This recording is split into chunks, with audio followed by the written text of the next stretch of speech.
सबको ज्ञान की अधिष्ठात्री माँ सत्ता को सशस्त्र नमन एवं अंतश्चेतना की अधिष्ठात्री माँ गायत्री को सादर प्रणाम, सशस्त्र नमन।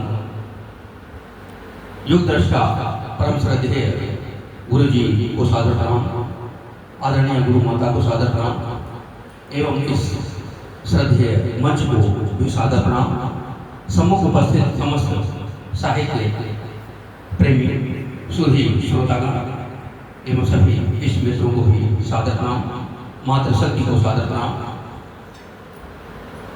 आज जैसा कि हम सब अवगत हैं, महर्षि वाल्मीकि जी का जन्म दिवस घर घर हर परिवार में एक समाज मनोविज्ञान का, एक सामाजिक व्यवस्था जिस ग्रंथ के माध्यम से पहुंचाने का एक अनुकरणीय, अभूतपूर्व और उल्लेखनीय कार्य महर्षि वाल्मीकि जी ने किया। रामायण के माध्यम से निश्चित तौर पर यह एक धार्मिक या आध्यात्मिक ग्रंथ ना होकर के सामाजिक अध्ययन और विवेचन का ग्रंथ मानता हूं मैं, क्योंकि भाई भाई का संबंध कैसा है, पिता पुत्र का संबंध कैसा है, भाई बहन का संबंध कैसा है, पति पत्नी का संबंध कैसा है, और हमारे सामाजिक परिवेश में अंतर संबंध कैसे हो, इन सब का बृहद और विशद विवेचन रामायण में हमको मिलता है।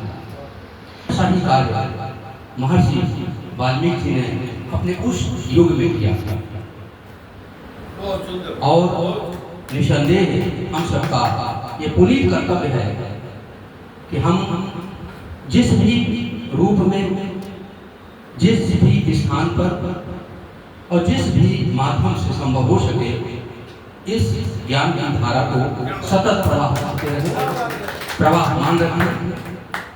इसी कामना के साथ मैं अपनी दो रचनाएं प्रस्तुत करूंगा और आप सबका ध्यान और आशीर्वाद चाहता हूं।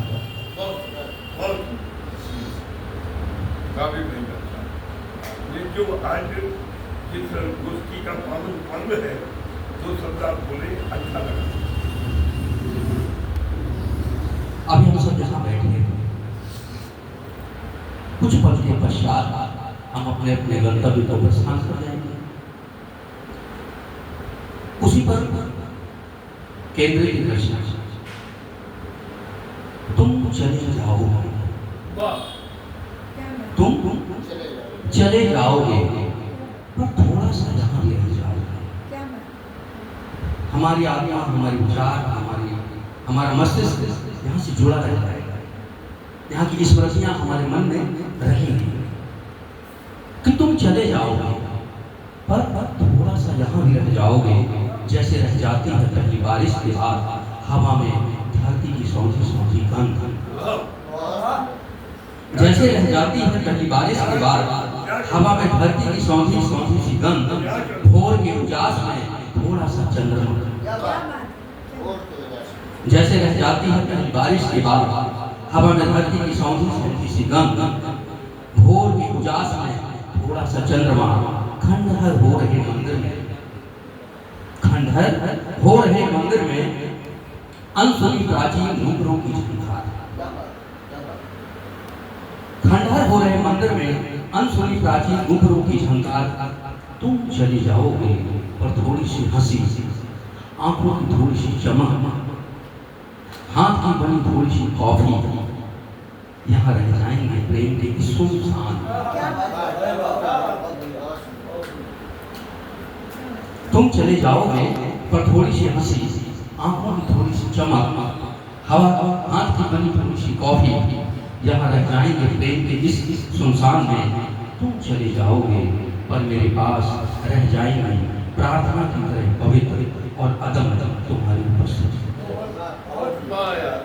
तुम चले जाओगे पर मेरे पास रह जाएगी प्रार्थना की तरह पवित्र और अदम्य तुम्हारी उपस्थिति।